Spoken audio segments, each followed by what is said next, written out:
Today, I'm going to try and beat a hardcore Nuzlocke of Pokemon SoulSilver with only normal-type Pokemon. And I'm excited for this one, not only because these remakes are some of my favorite games in the franchise, but also because there's a wicked variety of potential normal-type encounters that we could get. But Thanos is going to go to work here, as there are just way too many, so we're going to snap away all of the Pokemon we've ever used before in our hardcore Nuzlockes on the channel. That's right, challenge mode activated, and we can only use new normal-type Pokemon. I'm predicting this might be quite the challenge. Let's see if we can beat Pokemon SoulSilver with only the first normal type we find on each route, no items in battle, level caps in place, and the battle mode on set at all times. Now, what's not a challenge is getting incredible and unique products from today's sponsor, Bespoke Post, a monthly membership club delivering awesome boxes of top-shelf goods from under-the-radar brands. Every month, members are introduced to cool new products, whether it's outdoor gear, barware, clothing, and much more, based on a preference quiz that they fill out. And the box lineup consistently changes every month. They get 90% of their products straight from small businesses, so you can feel great about what you get, including the Forge that I got this month, a Damascus steel knife made by Buck and Bear Knives located right in Pennsylvania. I even gifted one to my dad, a dedicated outdoorsman, and he was highly impressed with the quality. I got a few other boxes this month too, like the Grounds, which includes the Ace Field Knife, which cut through corner cardboard like butter, and I can't wait to use while camping. The Camp Carabiner for 360-degree retrieval of hanging items, reties for a reusable way to zip tie things, and also the V-Seat, an inflatable camp cushion that collapses into the palm of your hand. And lastly, the Day Tripper Cooler. I love this thing so much I even got a second one with a wicked blue color to go with my gray one. These things have tons of room to take my favorite cold drinks on the go, along with a storable bottle opener too. And these are just a few of the many examples of great boxes from different month lineups, and you can preview, swap, or even skip a given month at no extra cost. Every box has about $70 in retail value but only costs $49, so if you're looking for some great products, I highly suggest browsing around their site. I've personally spent hours finding amazing things that I don't really see anywhere else. To get a whole 20% off your first box, click the link in the description and enter code SILF20 at checkout, or go to www.bespokepost/SILF20. Alright, here we go, let's begin our adventure. Slammed by a vicious wild beast, punched in the mouth by a hardened criminal. Man, it's a wonder how this game ever got an E rating. Speaking of which, let's go to the hidden attic of the professor's laboratory. Are you guys hostages? Anyway, picking our starter, I decided to go with Cyndaquil, as I've often found Feraligatr to be the most difficult of the rival's possible starters to battle with neutral types against him. I name him Serrano for reasons we'll find out shortly. Elm then instructs us on how to use this machine to heal our Pokemon, and my dude, if all my Pokemon are dead, then how the hell am I going to use this in the wild? Oh, hello sir, what's up?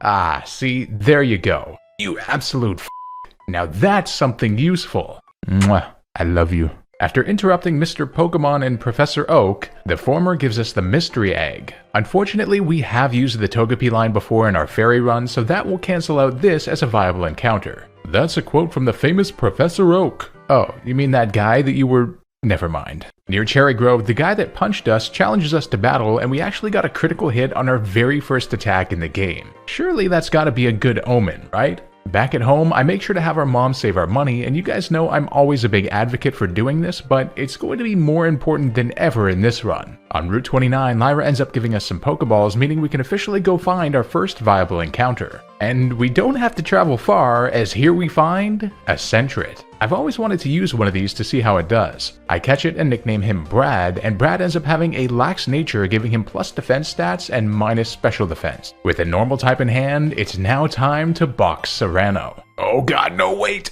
Oh my god. Sentret is ridiculously cute in the overworld. That's just too much. Now, as it turns out, Route 29 is a gold mine, as it serves another purpose, an EV training spot. Every single wild Pokemon here gives either speed or attack EVs, so we'll be able to make great use of it. North of Cherry Grove is Route 30, and we have another encounter opportunity here as we could find a Pidgey. Now, technically we have used a Pidgey before, but if you'll remember, it lasted all of 2 seconds, so I think we should be allowed to use the evolutionary line this time. Hopefully, that is. I name him Leo, and he ends up having an adamant nature, plus attack and minus special attack. Incredible. Perhaps Leo here will be able to give us some Pidgey redemption after all. The encounters aren't done yet though, as we have a really cool one coming up ahead in the Dark Cave. Unfortunately, it does have a 1% encounter rate, but after a while of searching, we find it. Dunsparce. Yup. I think this should be obvious as I name him Antler. And Antler ends up having a rash nature plus special attack and minus special defense. What? Surely Antler counts for our celebrity naming theme, right? With that, we arrive in Violet City, the location of the first gym. Let's say hello to the locals, shall we? There have been reports of Ghost-type Pokemon appearing in the Sprout Tower. They say Normal-type moves have no effect on them. Oh, well that's just great. As it turns out, that girl was a complete liar, as all that's in the damn Sprout Tower is Bellsprouts everywhere. Not a bad thing though, as they give attack EVs after all. At the top stands what is normally a fairly tough challenge, the Elder, but man oh man, Antler's rage is wild. I had no idea he was holding all of that inside. Next stop, the Violet City Gym. Being able to skip all the trainers is a blessing, but I'm still feeling nervous for the gym leader, Faulkner, the flying type expert. Honestly, on the face of it, it's looking like a pretty even matchup here, although for some reason he has an illegal Pidgeotto at level 13 with Roost of all things. He leaves with a Pidgey, so I send out Brad. Now normally this Pidgey causes a lot of trouble due to Sand Attack, but Brad has the Keen Eye ability, which means his accuracy cannot be dropped. So I take the opportunity to get 2 defense curls off before nailing him with 2 quick attacks to take him down, taking very little damage in the process. In comes a big threat though, Pidgeotto. Quick attack does very little, and he does have a special move in Gust which immediately brings us below half. Yikes. Another attack hits him, and then he uses Roost to undo everything we've done. Not good. In the end, we get hit to just 3 HP, and I have to switch. I go into Antler next, and because he's technically fully evolved, he tanks Gust quite well, but Faulkner keeps spamming Roost, and we miss our Glare attack. We then land one to paralyze him though, and I start using Rage, which increases in damage the more we're hit. Between him being paralyzed and our increasing damage, we eventually hit him to just a sliver in the red, but he makes it through paralysis for the Roost. Oh boy. He then hits us to just 6 HP, and the range here is incredibly close. I was thinking of switching into Leo to finish him off, but there's a big risk with that with him roosting on the switch, so we just have to hope and pray we can get the range, and we do to win the battle. Whew, that was a bit wilder than expected, but we got the first badge. For winning, we also get the Roost TM, which I'm thinking Leo will appreciate. As always, when Elm called about the mystery egg, I talked to the wrong damn person. I mean, come on, you expected to be a delivery guy. But I thank the scientist for the quick lunch and continue onward. Up ahead, we get a crucial HM, Rock Smash from this dude, and I head back to Route 29 to catch another Sentret to use as a dedicated HM Mon, and nickname him Cloney. Get it? Using Rock Smash at the Ruins of Alph then nets us some shards, which are incredibly useful in the early game as you can exchange them to this dude in Violet City for a different series of berries, even citrus berries included. After picking up the Shell Bell along the way, a great early game item, we next tackle good old Union Cave and pick up the Rock Tomb TM in the basement. They really put this here to help you with the next gym, didn't they?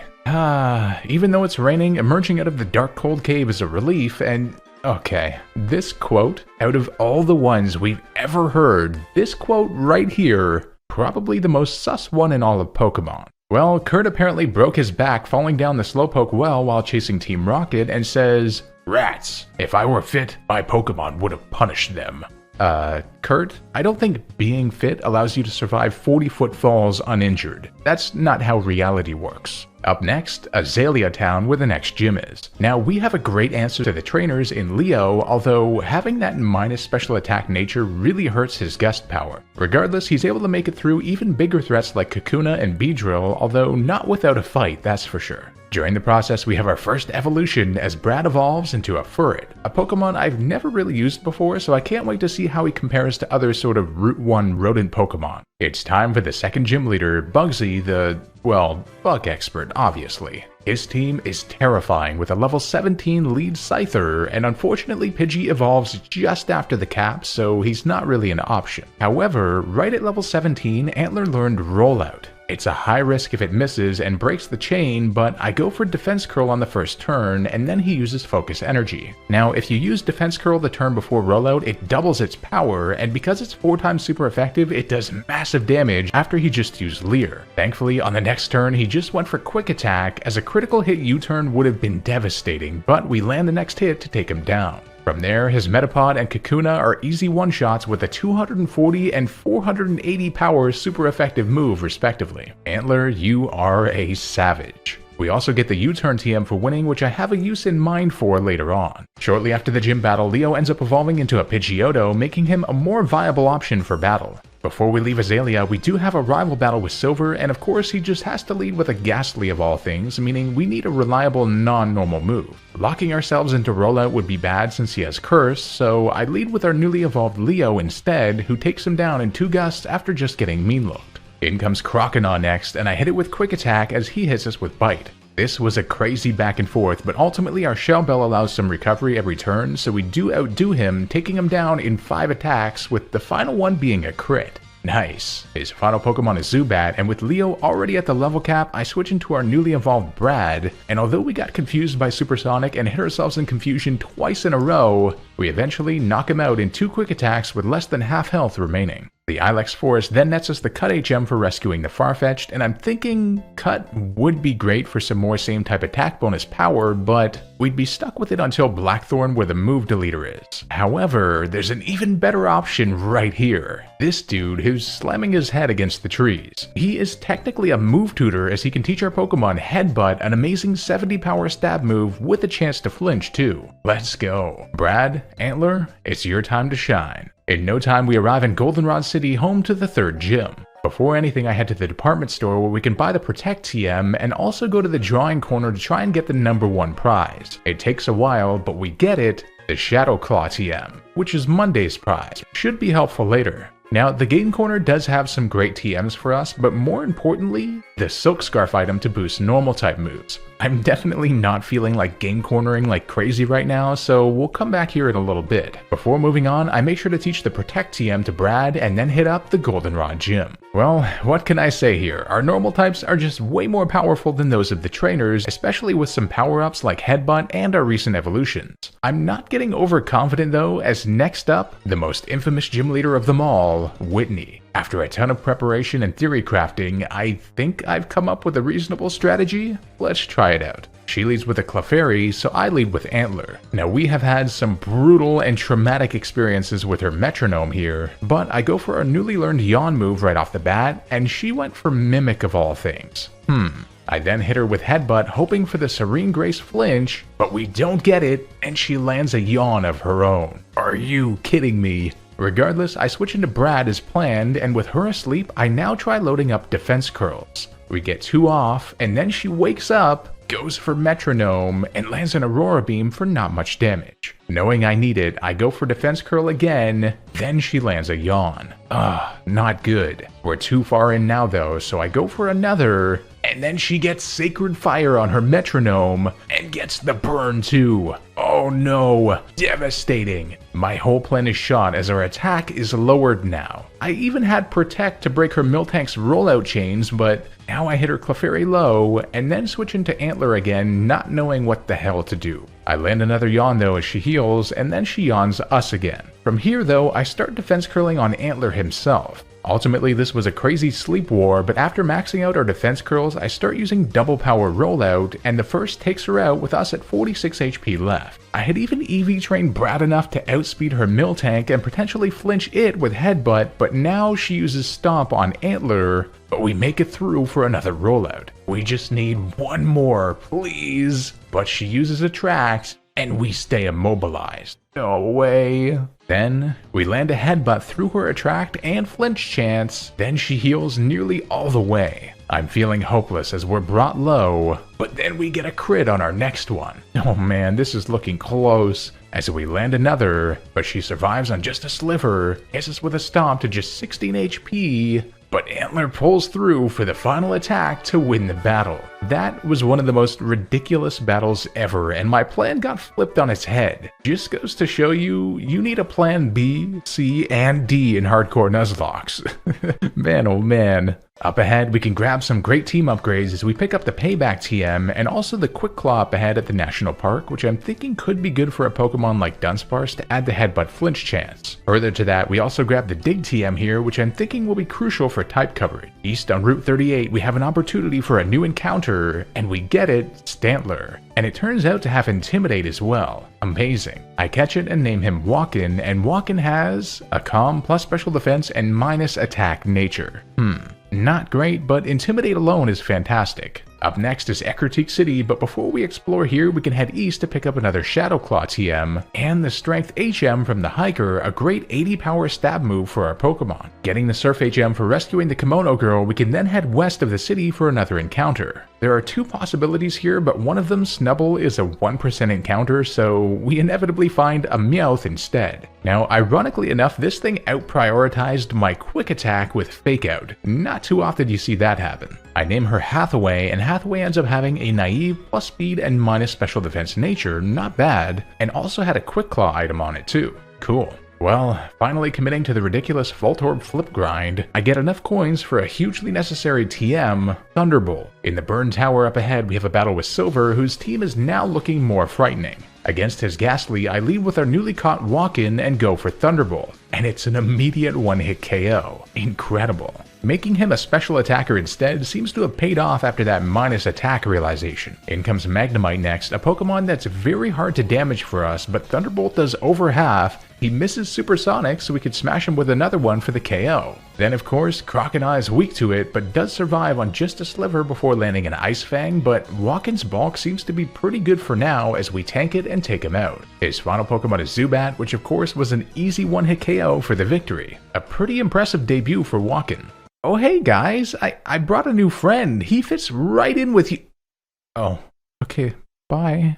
Our next challenge, the Ecruteak Gym. Having taught Brad the Shadow Claw TM, he's able to completely eviscerate the trainers with his high speed and attack power, just a complete sweep through. Now, while planning for the gym leader, Morty, I realized Brad might not have quite enough speed to get the job done with a damn Gengar to take care of, but I realized something. Hathaway normally wouldn't have enough power, but it turns out she has the Technician ability to raise the power of moves with 60 power or below. With higher speed than even Brad due to her plus speed nature, I send her out with Bite, technically having 90 power now, and she not only outspeeds all of his Pokemon, but with Bite can one-hit KO the Ghastly and Haunter off the bat. In comes Gengar, and it does out-prioritize with Sucker Punch, but after his berry, a second takes him down as apparently he was going for a different move. His final Haunter comes in, and wanting to play it safe, thinking he could get the Sucker Punch crit here, I switch into Brad, and he just went for Mean Look, so a Shadow Claw finishes him off for our 4th badge. I'm pretty proud of that one. Ghost is not a type you want to face with a normal team, but we did well. The entrance to Route 39 has us meet... wait a minute. Who lets us know that he'll call us when the Safari Zone is ready. We'll be waiting, sir. A preemptive trip to the Lake of Rage, now that we have Surf, nets us some great things, like the Hidden Power TM, the Secret Power TM, another stab move, and also the Choice Specs. Quite a pickup. Because it's Monday, we can also pick up the Sharp Beak to power up Leo's flying moves from Monica near Olivine. Heading to the next city, we have an amazing evolution as Hathaway evolves into a Persian, which has wicked speed. The Cianwood Gym is upon us, yet another terrifying one, and unfortunately, Leo learns like no flying moves at this point, and I had to rely on him to take the fighting moves of course, so I resorted to the Choice Specs with 40 power gust and minus special attack. It was a struggle, but we made it through, although we did have a rampaging Hitmonchan with Thunder Punch that almost ended us, but Brad and Hathaway saved the day. It's time for the 5th gym leader, Chuck, a fighting expert. Terrible for our team, but I decide to put the Sharp Beak on Leo and the Choice Specs on Walk-In and go for it. He leads with a Primeape and I send out Leo. I go for Feather Dance to drop his attack hugely, but he hits a Rock Slide first, which I know we can survive, but gets the flinch. No! Everything is ruined instantly. We had like no room for error now as per my plan. I'm forced to switch, so I go into Walk-In who gets the Intimidate off on him at least. He went for Double Team, then we hit a Thunderbolt to a quarter, and he double teams again. I go for Thunderbolt, he powers up Focus Punch, but then We miss, and he slams us with Focus Punch, and even at -1 attack, it still KOs, as Walkin goes down. That was a ridiculously unlucky start to the battle, and I have no idea what to do now. I end up sending Antler out, who can't even put him to sleep due to Vital Spirit, but our Quick Claw activates, but we miss. Ugh. He hits us with 2 Rock Slides before a Headbutt finally does him in. But in comes another threat, Poliwrath. Our Quick Claw activates again and we hit Headbutt, but it hardly does anything, but he does flinch. Now here, I can't do anything but attack, no switching as he could Focus Punch, which he does. From here, between flinches and ruining his Focus Punch setups each turn, we keep smashing him down, although he does Hyper Potion at one point, but eventually also hits a Surf to just 44 HP. I literally cannot switch though, so I just stay in hoping for some luck, but he hits a Body Slam, but Antler tanks it on just 21 HP, and then a final Headbutt does the job. That was a wildly dangerous battle, and we did lose our only special attacker who had Intimidate, and our only type coverage too, but I mean, at least the run is alive. 5 badges. Outside the gym, we finally get the damn Fly HM from Chuck's wife. Would have been real helpful before the battle. Still, meet me at the hotel room later. Helping Amphi at the lighthouse, No, wait, I've got a flying type out! Anyone want some fried chicken? With that eventfulness behind us, we get a call from Boba Fett that the Safari Zone is now open. Now this part is kind of wild. This unlocks Route 47 and 48 for us, and there is a patch of grass with an encounter for us on 47, but we need Waterfall to get there. So I head to Route 48 instead, the only place we can find our next encounter, Tauros. Wicked. Unfortunately, it doesn't have Intimidate, but we at least catch it successfully and nickname him Jordan. Jordan has a naive plus speed and minus special defense nature, not bad. Now having caught a Tauros, we can head back to Route 39 to get our next encounter, which ends up being Miltank. If we didn't do it this way, we would have had to wait until Waterfall to get it on Route 47, so encounter mapping can be kind of crazy. Now many would think it would be insulting to name this thing after a celebrity, but I can assure you that that implication is not my intention. No, it's something else. As I name her, Vergara. Vergara has a docile, neutral nature which I'll definitely take, and also scrappy so it can hit ghost types with normal moves. Thick Fat would have definitely been better for what's upcoming, but at least we have a defensive presence, finally. Hey, you two better behave.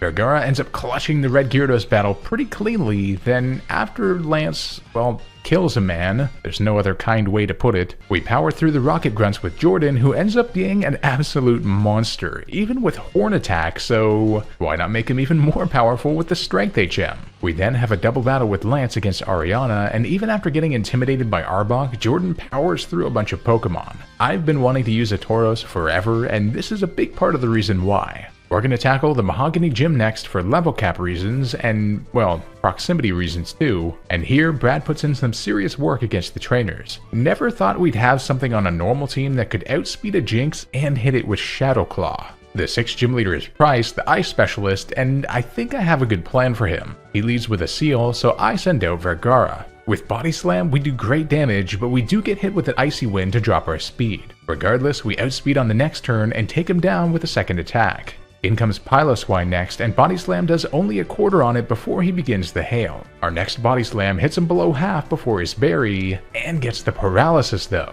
We hit him again back to a quarter, then he hits a Blizzard through paralysis, but we survive below half and our berry activates, allowing us one final attack to knock him out. His final Pokemon is then Dugong, and unfortunately it does outspeed after the Icy Wind and hits an Aurora Beam, and gets a crit to nail us to just 24 HP before we hit him for a third. I was planning on using Milk Drink to heal us if needed, but because he outspeeds, I have to switch, so I send in Hathaway. We tank Aurora Beam with above half, then can land a Technician boosted Stab Fake Out to flinch him, then outspeed him on the next turn with a secret power for the KO. What a fantastic late game cleaner Hathaway is. Could you imagine how wild that would have been if Miltank had Thick Fat too? Ooh. Our next consecutive gym leader is upon us as we head back to Olivine to take on Jasmine, the Steel Trainer. Now, normally Steel would be yet another brutal type for a normal type team, but I do have a secret weapon, as I taught Antler the Dig TM, and he has just enough speed to outspeed both of her Magnemites and take them down instantly with a 4 times damage move. In comes the big threat though, Steelix, quite a monster. I go for Yawn right away, then she starts Sandstorm. I then go for Dig as she misses Iron Tail and falls asleep, but it hardly does anything if I'm honest. But with her asleep, there's no reason not to keep doing this to avoid Sandstorm damage too, as she wakes up after the next and smashes us with Iron Tail to half. However, I can just repeat that process as she resets Sandstorm, and our berry helps us a lot, and we eventually bring her to her berry.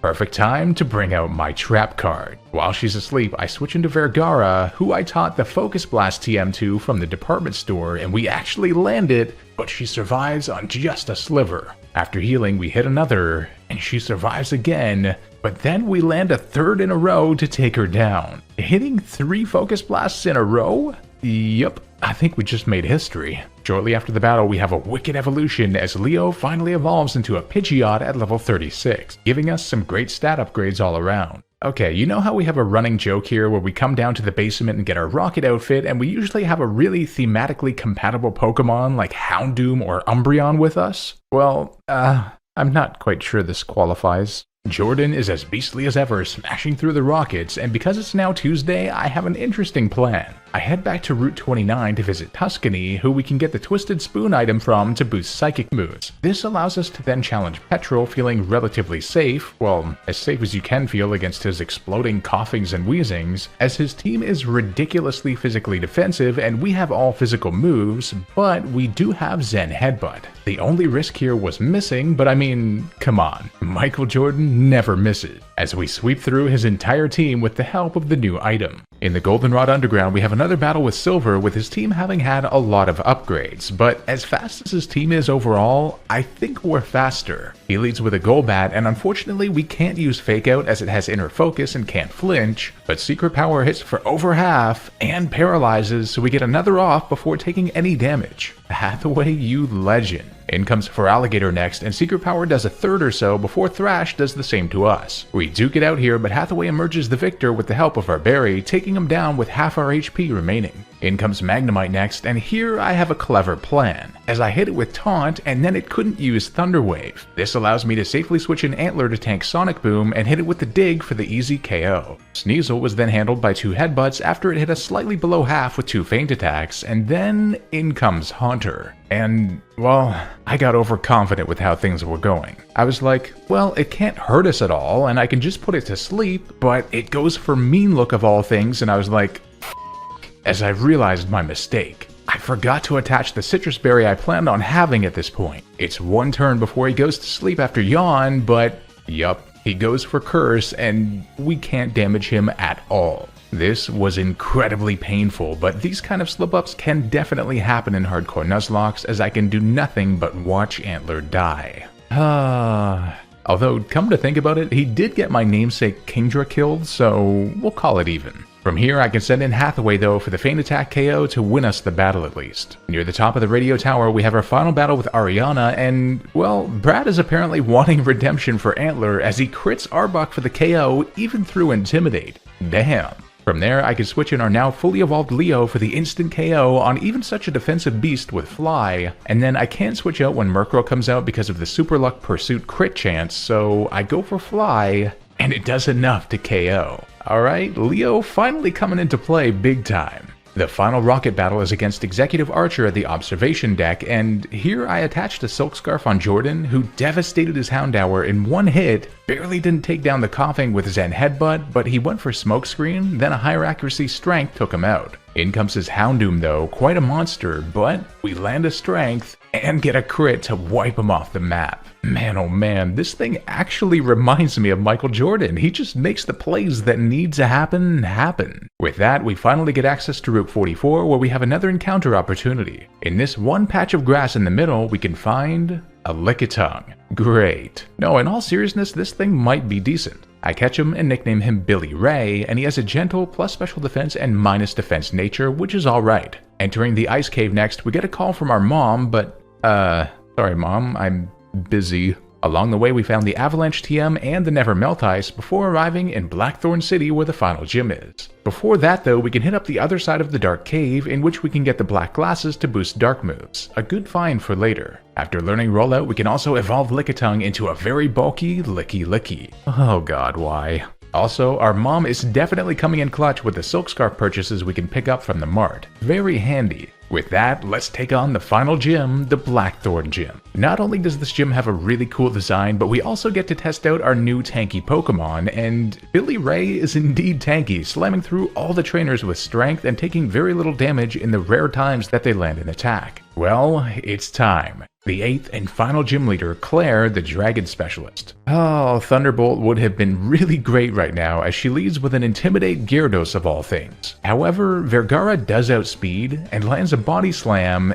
and gets the Paralysis. Yes! She then lands a Dragon Rage for 40 HP and we can hit her again to a 3rd, then she hits us again, but I can use Milk Drink to heal us up, then smash her with one final attack with us still in the green. However, in comes the big threat, Kingdra, which immediately hits us to the red with Hydro Pump, and I had used Milk Drink, but apparently it's not enough. Uh-oh. I have to switch, so I go into Billy Ray, who has a better special defense and eats a Hydro Pump pretty well. Another hits us below half before our berry, then Strength does about a 3rd. She keeps on hitting them somehow as we're brought to just a 3rd, then we hit her to a 1/4 before her berry. The range should just allow us to survive another non-crit though, and I thought she was out of power points for Hydro Pump, so I was going to risk going for the Disable, thinking she'd use Dragon Pulse so we could lock her into Hyper Beam, but she had one more Hydro Pump power point left, but missed. Goodness gracious, as she next goes for Hyper Beam of all things, but we survive on just 8 HP and hit her to the red. She has to recharge now so I can hit her again for the KO. Whew.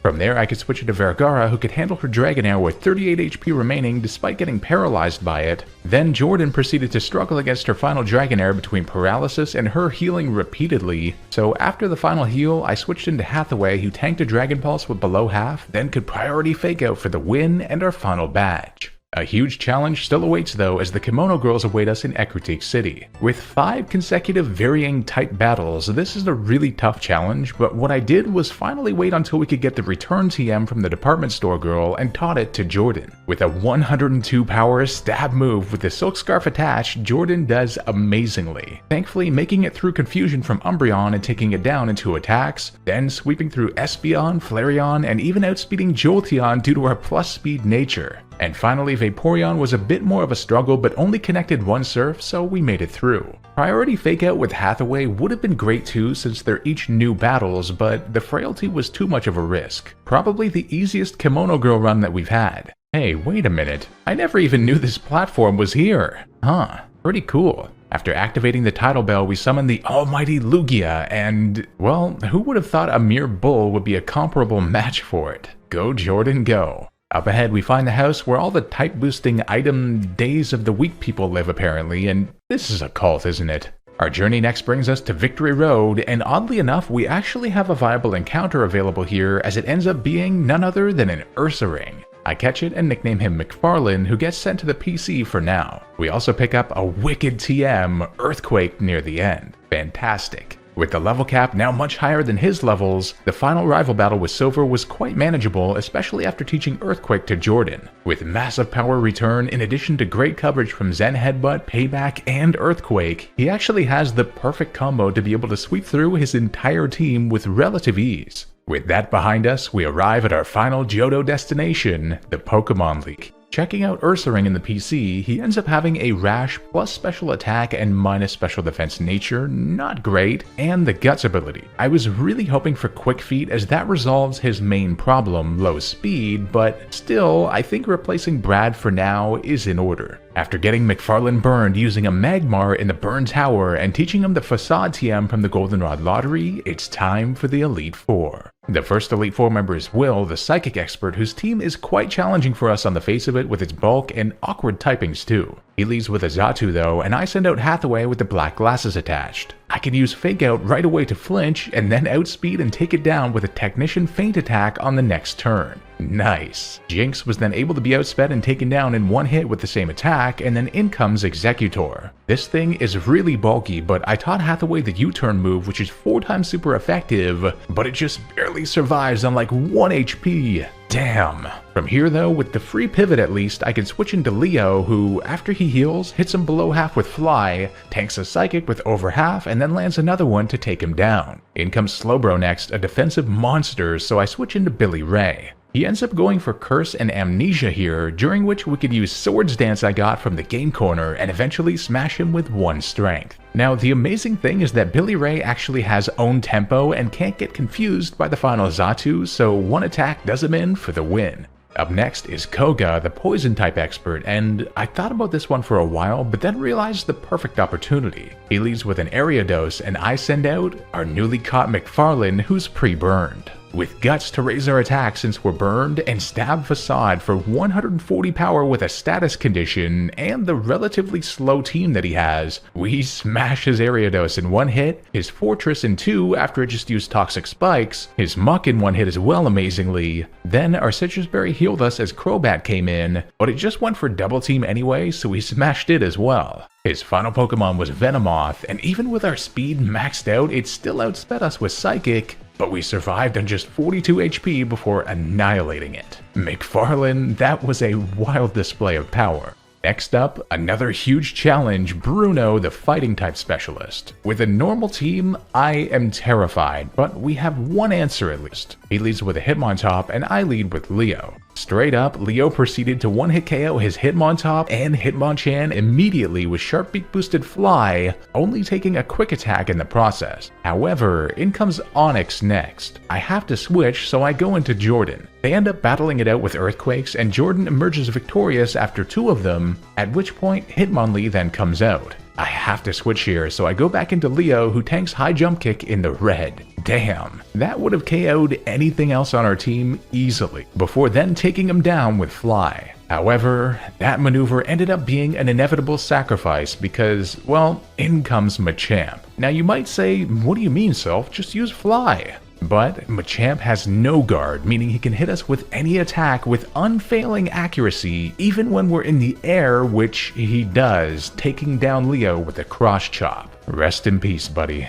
From there, McFarlane is our only hope as Machamp has huge defense, but Facade does enough to take him down. Wild. With that type matchup, I'll take 1 death. The last Elite Four member is Karen, the Dark type trainer, and I'm not messing around anymore. With own tempo, Umbreon can't confuse Billy Ray, the main thing that Umbreon has going for it, so this is the perfect opportunity to load up on Swords Dances. During the process, she hit us 2 times with Feint Attack for not much damage, and then we take her down. In comes Gengar next, and it does have Focus Blast and is of course a Ghost type, so I was hoping that she wouldn't use Destiny Bond, but she just goes for Spite, so I can take her down with Thief that I taught him via TM. Amazing. From there, her Houndoom merely nasty plotted before Strength KO'd, then Billy Ray actually outsped her Murkrow to destroy it immediately, and Vileplume suffered the exact same fate. Now that was a solid battle. Alright, it's time. The final battle, the champion Lance, the Dragon Master. Now heading into the league itself, I was feeling okay about this, but now I'm kind of feeling terrified all of a sudden. With tons of theory crafting under my belt, let's see what we can do against one of the scariest teams in existence. He leads with an Intimidate Gyarados, of course, so I send in Hathaway. I hit the Fake Out to flinch him, and then immediately go for the U-turn to pivot into Vergara, just trying to get some damage and ridding ourselves of the Intimidate through the pivot.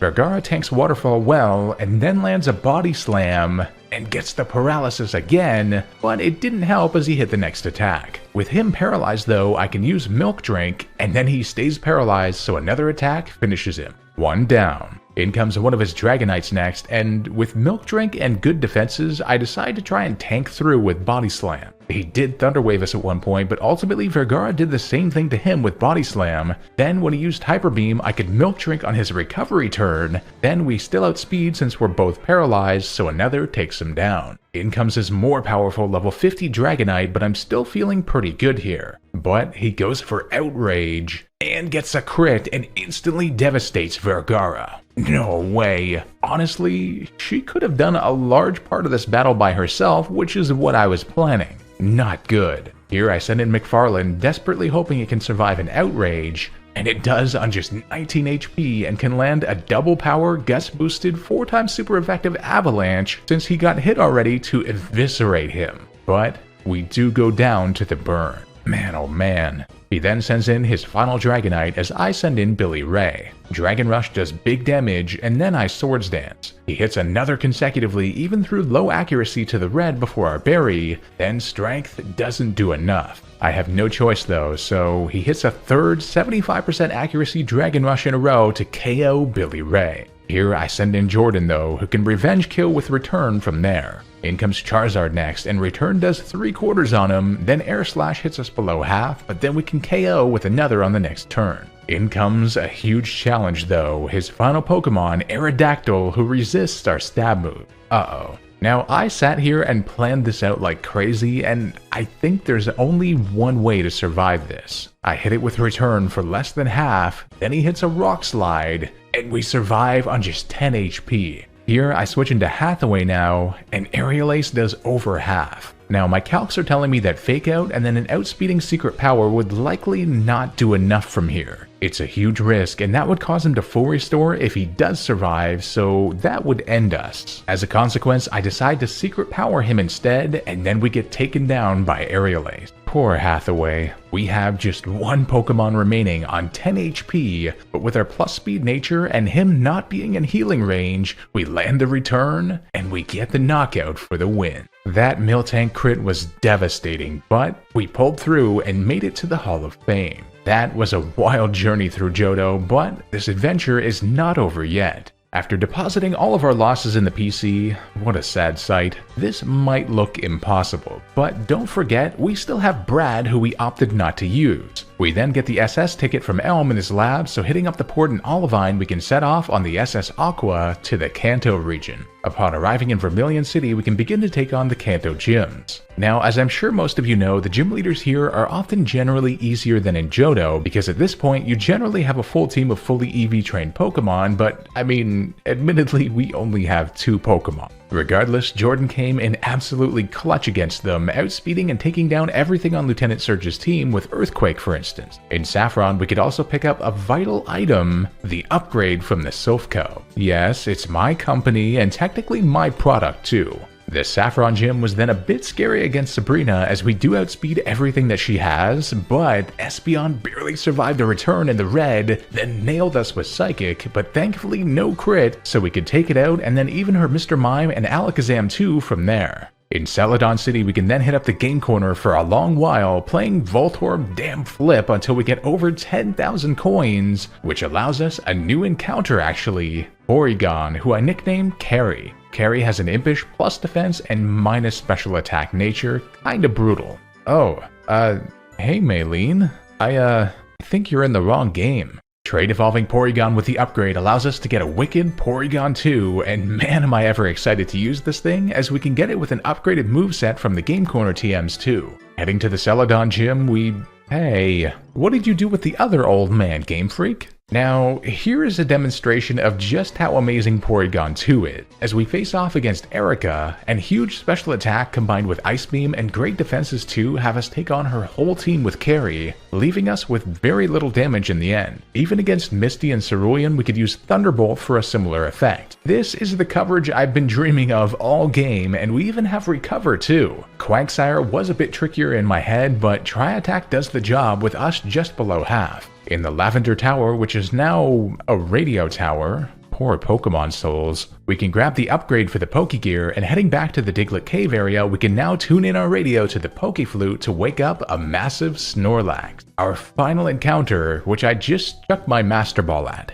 I name it Hilton, and he has a jolly plus speed and minus special attack nature, not bad at all, and it had the leftovers item attached too. Visiting Pallet Town again was really nostalgic, and our mom even called us as we visited Red's mom. Where my journeys all began so many years ago. Returning to Blaine's gym, or his makeshift cave, is always sad, but we're gonna make him even sadder as we now have a Snorlax with thick fat to lower the power of fire moves, and I taught him the Surf HM of all things to handle Magcargo, then battled his Magmar and Rapidash with Return, emerging victorious as they can hardly damage us even in the sun. After getting all 8 badges, we can head to see Oak, who gives us the final piece of the puzzle, the Rock Climb HM. Using this back in Johto on Route 42 has us grab an unreal item, the Dubious Disc. Ignore the use of the dead body of Ursaring for Rock Climb, by the way. Using this, we can trade evolve Carry yet again, this time into a Savage Porygon Z. With all the preparation done, it's time for our real final destination, Mount Silver.